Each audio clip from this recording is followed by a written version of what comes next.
रेगिस्तान के बीचों बीच एक छोटा सा कच्चा घर था। उस घर के गिर्द मीलों तक कोई और घर नहीं था। दिन के वक्त सूरज आग बरसाता था और रात को इतना सन्नाटा होता था कि अपनी सांस की आवाज़ भी तेज़ लगती थी। इसी वीराने में शाहजाद खान और उसकी बहन सना खान अकेले रहते थे। ये घर उनके वालिद ने सालों पहले बनाया था। वो पहले खाना बदोश थे, लेकिन फिर उन्होंने रेगिस्तान में ही बसने का फैसला किया। मगर वक्त किसी का इंतज़ार नहीं करता। पहले माँ एक बीमारी से गुजर गई और कुछ अरसे बाद वालिद भी एक तेज़ आंधी में रास्ता भूलकर इस दुनिया से चले गए। उस दिन के बाद शाहजाद और सना के पास सिवाय एक दूसरे के और कोई नहीं था। शाहजाद भाई होने के साथ साथ सना के लिए बाप भी बन गया था। उसकी उम्र ज़्यादा नहीं थी, लेकिन ज़िंदगी ने उसे बहुत जल्दी समझदार बना दिया था। उसकी आंखों में थकान रहती थी, मगर सना के सामने वो कभी कमज़ोर नहीं बना। सना नर्म मिजाज थी, लेकिन उसका दिल बहुत मजबूत था। वो जानती थी कि अगर वो टूट गई तो शाहजाद भी बिखर जाएगा। हर सुबह शाहजाद सूरज निकलने से पहले उठता।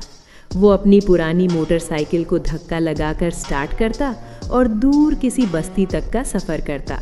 कभी मजदूरी, कभी पानी भरना, कभी मुसाफिरों के ऊँट संभालना। जो काम मिलता वो कर लेता। शाम को जब वो वापस आता, उसके कपड़ों पर रेत जमी होती, मगर हाथ में थोड़ा सा आटा या कोई छोटी सी चीज़ होती जो सना के चेहरे पर मुस्कुराहट ले आती। सना घर संभालती, चूल्हे पर खाना बनाती और रात को घर के बाहर बैठकर सितारों को देखती। वो अक्सर दिल ही दिल में सवाल करती, हमारी ज़िंदगी ऐसी क्यों है? मगर फिर शाहजाद का ख्याल आता और वो शुक्र अदा करती कि कम से कम वो अकेले नहीं हैं। एक रात रेगिस्तान में बहुत तेज़ आंधी आई। आसमान अंधेरे में डूब गया। हवा की चीखें घर की दीवारों से टकरा रही थीं। सना डर के मारे शाहजाद के करीब आकर बैठ गई। भाई, अगर घर गिर गया तो? सना ने कांपती हुई आवाज़ में पूछा। शाहजाद ने उसे अपने बाजू में ले लिया। जब तक मैं जिंदा हूँ कुछ नहीं होगा, उसने पुरयकीन लहजे में कहा। लेकिन उस रात शाहजाद पहली दफ़ा अंदर से टूट गया। उसके दिल में खौफ पैदा हुआ, अगर मुझे कुछ हो गया तो सना का क्या होगा? अगली सुबह शाहजाद काम पर नहीं गया। उसने फैसला कर लिया कि अब ज़िंदगी को बदलना होगा। वो करीबी कस्बे गया और वहाँ एक बुज़ुर्ग उस्ताद से मिला जो उनके वालिद को जानता था। शाहजाद ने सना के मुस्तकबिल के बारे में बात की।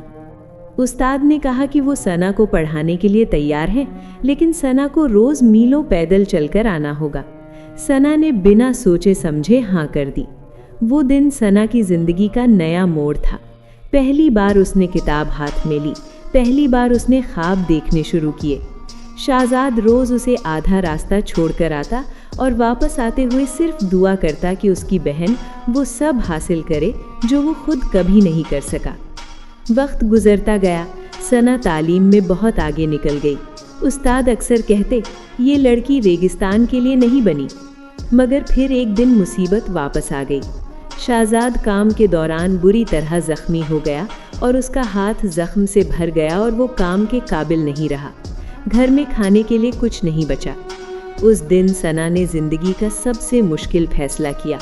वो कस्बे गई, लोगों के घर सफाई की, बच्चों को पढ़ाया, छोटी छोटी नौकरियां की।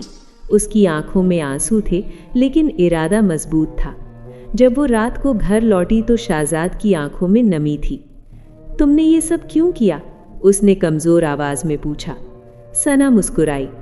आप सिर्फ मेरे भाई नहीं, मेरी पूरी दुनिया हो। कुछ अरसे बाद सना को शहर के एक कॉलेज में स्कॉलरशिप मिल गई। ये खुशी का दिन था, लेकिन जुदाई का भी। शाहजाद ने खुद अपने हाथों से सना का सामान बांधा। रात को जब सना जाने वाली थी, शाहजाद ने आसमान की तरफ देखा। जाओ सना, और पीछे मुड़कर मत देखना। सना रो पड़ी। मैं कभी आपको नहीं भूलूंगी। ये रेगिस्तान मेरी पहचान है। कई साल बाद उसी रेगिस्तान में एक छोटा सा स्कूल बना।